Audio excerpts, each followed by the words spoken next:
अस्सलाम वालेकुम, मैं हूँ आबिद अंदलीब। बहुत बड़ी खबर आपके साथ शेयर कर रहे हैं मोहम्मद बिन सलमान के हवाले से कि इतने उसके बुरे दिन आ सकते हैं। या आपको ये यकीन नहीं आएगा कि हो क्या रहा है इस वक्त सऊदी अरब के अंदर। आप ये सुनकर हैरान होंगे कि मोसाद के चीफ इस वक्त सऊदी अरब के अंदर उनका जो एक सिटी है नियोम के नाम से, वहाँ मौजूद है। इसराइल के वज़ीर आज़म नेतन्याहू वहाँ पे मौजूद हैं, और फिर माइक पोम्पियो जो यूएस के सेक्रेटरी स्टेट हैं वो वहाँ पे मौजूद है। ये सब क्या हो रहा है? मोहम्मद बिन सलमान को क्यों ये लोग मिलने गए? क्या खिचड़ी पक रही है इनसाइड? इस दौरे को क्यों खुफिया रखा गया और ये जो मुलाकातें हुई हैं इसका क्या मुद्दा है? मोसाद की चीफ, आपको पता है मोसाद पाकिस्तान के हवाले से क्या नज़रिया रखती है, किस तरह से इंडियस के साथ मिलकर, रॉ के साथ मिलकर इन्होंने पाकिस्तान के अंदर दहशतगर्दी को फ़रोग दिया, और इनका पाकिस्तान के हवाले से क्या मौक़िफ़ है। इसराइल का आपको पता है इनका पाकिस्तान के हवाले से क्या मौक़िफ़ है। लेकिन ये सब क्यों अचानक से हुआ कि ये रातों रात वहाँ पहुँच गए और उन्होंने छुप कर तकरीबन 4 घंटे तक जो है वो मुलाकात की, और ट्रंप को बहुत बड़ा तोहफा देने के लिए ये बात हो रही है कि ट्रंप को जो है वो एक आखिरी तोहफा दिया जाएगा। वो तोहफा क्या हो सकता है? इन सारी चीज़ों पे हम आपके सामने रखेंगे। कुछ तफसीलात हमारे सामने आई हैं कि इस वक्त जो है वो मिडिल ईस्ट की जो सियासत है उसके अंदर एक बहुत बड़ी शिफ्ट जो है वो जगह लेने जा रही है, शिफ्ट होने जा रही है उसकी इंटायर जो पॉलिटिक्स है। ख़ास तौर पे 2 ममालिक का बहुत इंपॉर्टेंट रोल है वहाँ पे, सऊदी अरब का और ईरान का। 2 मुख्तलिफ कैंपों में मौजूद हैं।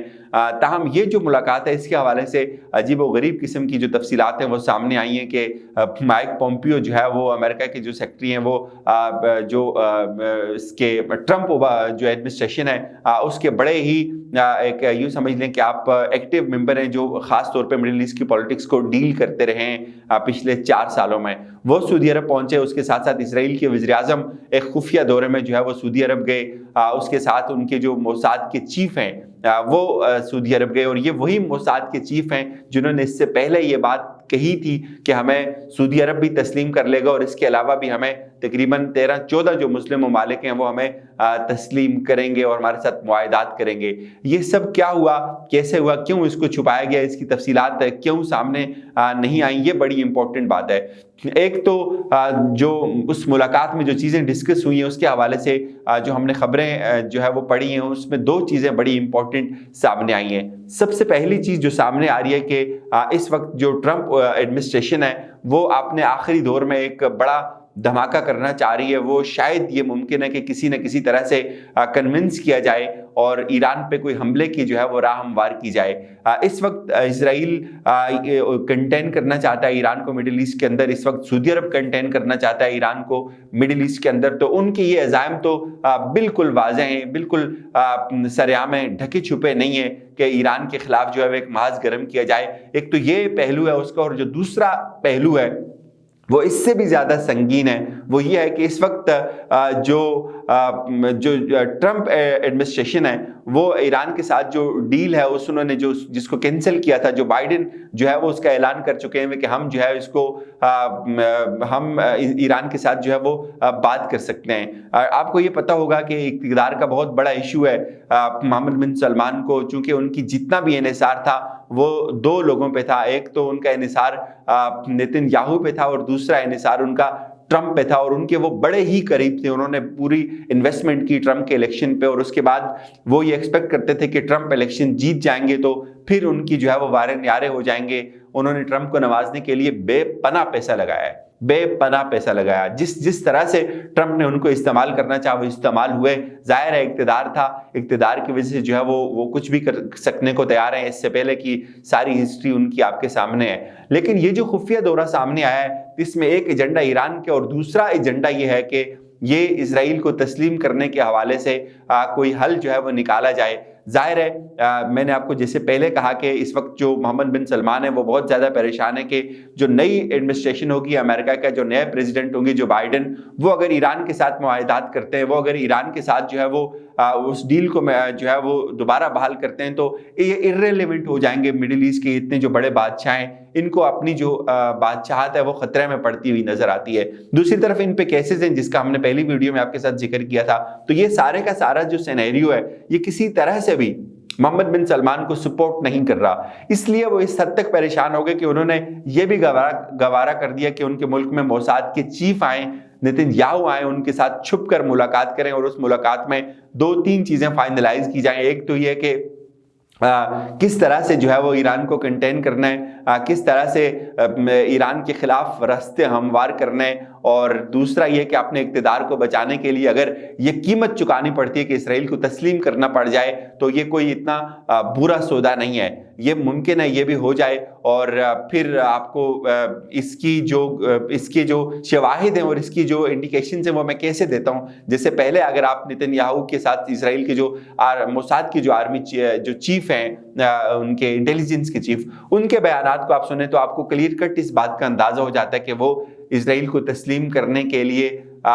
اسرائیل کو تسلیم کر چکے ہوئے ہیں، لیکن صرف اور صرف اس کو جو ہے وہ آفیشیلی اناؤنس کرتا ہے۔ اب جہاں تک یہ بات ہے کہ اس کو اور یہی جو بہت بڑا تحفہ ہے محمد بن سلمان ٹرمپ انتظامیہ کو دے سکتے ہیں اسرائیل کو تسلیم کر کے۔ خفیہ کیوں رکھا جا رہا ہے اس کی آپ کو خبر ہونی چاہیے، اس لیے خفیہ رکھا جاتا ہے کہ جتنے بھی UAE کے ساتھ معاملات ہوئے اس میں بہت کم چیزیں جو ہے وہ رپورٹ ہوتی تھی، بہت کم چیزیں سامنے آتی تھی۔ جو ایکارڈ سامنے آیا لاسٹ میں جس میں ٹرمپ تھے اور جس میں UAE اور دوسرے یہ لوگ شامل تھے، وہ ایٹ دا 11th آور اچانک سے سامنے آ گیا۔ اس کے پیچھے کتنا ہوم ورک ہوا ہوگا، کس طرح سے انہوں نے چیزوں کو مینیج کیا ہوگا، کس طرح سعودی عرب نے ان کو قائل کیا اور انہوں نے اسرائیل کو تسلیم کیا اور ان کے ساتھ معاہدہ کرنے کی جرات کی، یہ سب کچھ ایک دم نہیں ہوا، اس کے پیچھے ہوم ورک تھا یہ سارے کا سارا، لیکن خفیہ رکھا جاتا ہے۔ خفیہ اس لیے رکھا جاتا ہے کہ ظاہر ہے ان کو نظر آتا ہے کہ پاکستان ایک واحد ایسا ملک ہے جو بارگین نہیں کر سکتا، جس کو آپ مشروط نہیں کر سکتے، جس کے اوپر آپ پریشر ایگزرٹ کر سکتے ہیں، لیکن اس کی ایک اپنی دفاعی صلاحیت ہے، اس کے پاس اپنی فوج ہے، تو وہ آپ کی بات شاید نہیں مانے گا اس طرح سے، تو وہ شور مچائے گا، وہ اس پہ بات کرے گا۔ تو اب جو انٹائر سینیریو ڈیولپ کیا جا رہا ہے پاکستان کے گرد گھیرا تنگ کرنے کا، پاکستان کو ہر محاذ پہ کمزور کرنے کا، پاکستان کو ہر محاذ پہ جو ہے وہ چھیڑنے کا، وہ صرف اور صرف اس کی یہی وجہ ہے کہ پاکستان کو مجبور کیا جائے۔ اس ساری کی ساری کانسپریسی کے پیچھے اسرائیل ہے کہ دنیا کے جتنے بھی مسلم ممالک ہیں وہ اسرائیل کو تسلیم کر لیں، ان کے ساتھ امن کی بات کریں، اور پاکستان ان کی راہ میں ایک رکاوٹ ہے۔ اگر رکاوٹ نہیں بھی ہے تو کم از کم ڈیٹرنس ضرور ہے، ان کو تھوڑی سی حیا ضرور آتی ہے پاکستان سے کہ یار پاکستانی کم از کم اتنے بکے ہوئے نہیں ہیں، ان کے پاس اپنا دفاعی نظام موجود ہے۔ یہ وہ دفاعی نظام ہے جو آپ کو اب یہاں ضرورت پڑتی ہے، جو ان عیاش پرست لوگوں کے پاس نہیں تھا۔ ان کی یہ بلینز آف ڈالرز ان کے جو ہے وہ باہر پڑے ہوئے ہیں، ان کی عیاشیوں کی ایک داستان ہے، لیکن اور ان کی عیاشیوں کی ایگزامپلس دی جاتی ہیں ویسٹ میں، لیکن یہ اپنا دفاع نہیں بنا سکے، یہ مجبور ہیں ان کے آگے بھیک مانگنے پہ، ان سے اقتدار کی بھیک مانگتے ہیں، یہ ان سے اپنی تحفظ کی بھیک مانگتے ہیں، یہ ان کا سٹیٹس ہے۔ اس کے برعکس پاکستان کا اپنا ایک نام ہے، پاکستان کی اپنی ایک صلاحیت ہے اور پاکستان کی اپنی ایک بساط ہے۔ یہ دو امپورٹنٹ خبریں ہیں کہ ایک تو وہ اسرائیل کو تسلیم کریں، دوسرا وہ ایران کو کنٹین کریں اور ایران پہ حملے کا جو ہے وہ کوئی نہ کوئی ایسا منصوبہ بنا لیا جائے۔ یہی وجہ ہے کہ یہ حیران کن خبر ہے، پہلی دفعہ میرے خیال میں ایسا ہو رہا ہے کہ موساد کے جو چیف ہیں وہ بھی سعودی عرب میں اور ان کے معاملات آپس میں کافی حد تک طے ہو گئے ہیں۔ اگلے کچھ دن بڑے امپورٹنٹ ہوں گے اس حوالے سے، چونکہ آپ کو یہ بھی پتہ ہے کہ دوسری طرف محمد بن سلمان نے طیب اردوان کو فون کیا ہے، جو خود بذات خود ایک بہت بڑی انہونی ہے۔ اپنا خیال رکھیے گا، خدا حافظ۔